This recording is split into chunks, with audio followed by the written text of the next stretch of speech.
4-5 वर्षापूर्वी आपण एक मोठा कार्यक्रम घेतला होता, देश हमने बनाया। स्वातंत्र्याच्या लढाईत काँग्रेस पक्षाचं जे योगदान होतं, त्या योगदानाला घेऊन एक मोठा कार्यक्रम आपण तेव्हा की 4-5 वर्षापूर्वी की हमने देश बनाया। आणि गेल्या 4-5 वर्षामध्ये तुम्ही पाहिलं असेल की ही परिस्थिती अशी बदलत गेली की आज या देशामध्ये ही सत्ता लागायला लागली, कधी नव्हे।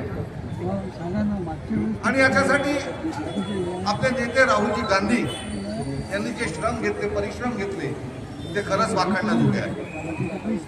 गेल्या 2014 नंतर मी मागे 9 ऑगस्टच्या कार्यक्रमाला सांगितलं की या देशामध्ये कोणाची सत्ता आहे, कोणते लोक आज सत्तारूढ आहेत, कोणत्या लोकांच्या हातात संपूर्ण सत्ता आहे की ज्या लोकांनी स्वातंत्र्य संग्रामाच्या लढाईत कोणताही सहभाग घेतला नव्हता। किंबहुना स्वातंत्र्य संग्रामाच्या लोकांची नावं इंग्रजांना सांगून त्यांच्याकडनं बक्षिसी मिळवण्याचं काम या लोकांनी केलं। आणि या लोकांनी याचे एक खासदार, आपल्याला माहिती आहे, खासदार एक बरबळल्या होत्या की आपल्या या देशाला संपूर्ण स्वातंत्र्य मिळालेलं नाही, हे अर्धवट स्वातंत्र्य मिळालं आहे। खरं स्वातंत्र्य 2014 नंतर मिळालं, ते मिळालेलं स्वातंत्र्य भीक होतं, ते मिळालेलं स्वातंत्र्य भीक होतं। आपल्याला 2014 नंतर जे स्वातंत्र्य मिळालं आहे ते म्हणजे मोदी साहेबांनी। यांची मानसिकता, दुसरा एक नेता मधात बरबळला कि आपने को तो मालूम नहीं बोले, ये जो स्वातंत्र्य मिला है ये 99 वर्ष के लीज पे मिला है बोले। म्हणजे तुम्ही समजू शकता की कोणत्या लोकांच्या मानसिकतेमध्ये हा देश होता।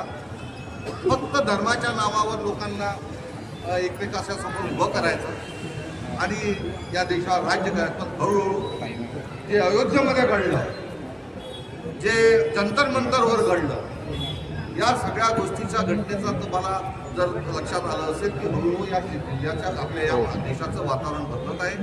आणि म्हणून माझ्या पुढच्या वक्त्यांनी जे सांगितलं की या बदलासाठी आपण स्वतःला तयार केलं पाहिजे, नाहीतर सर्व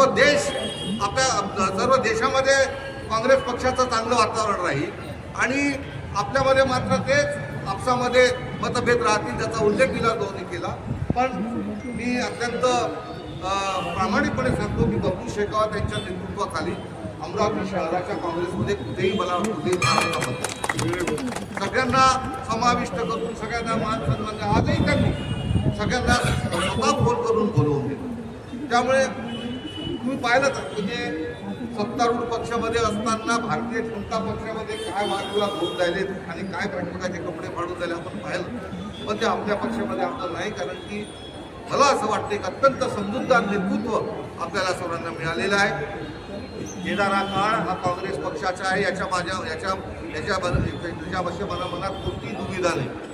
मला आठवते 1978 आज जवळजवळ 50-55 वर्ष झाले मी काँग्रेस पक्षामध्ये आहे। आणि आता लक्षात येतं कारण की मधल्या काळामध्ये 3-4 वेळा अशी परिस्थिती काँग्रेस पक्ष सत्तेवरून गेला, पण आता काँग्रेस पक्ष सत्तेत येत आहे ती चाहूल आम्हाला 1-2 वर्षापूर्वीपासून लागत होती, ती आता मला जाणवत आहे। म्हणून या बदलासाठी आपण तयार राहावं, आपसात कोणताही मतभेद करू नये आणि चांगल्या प्रकारे काँग्रेस पक्षाच्या उभारण्यामध्ये हातभार लावावा, एवढंच या प्रसंगी सांगतो। आणि अत्यंत उत्कृष्ट कार्यक्रम केल्याबद्दल पुन्हा आपल्या सर्वांमध्ये विलास भोसले मनापासून आभार मानून माझ्या शब्दाला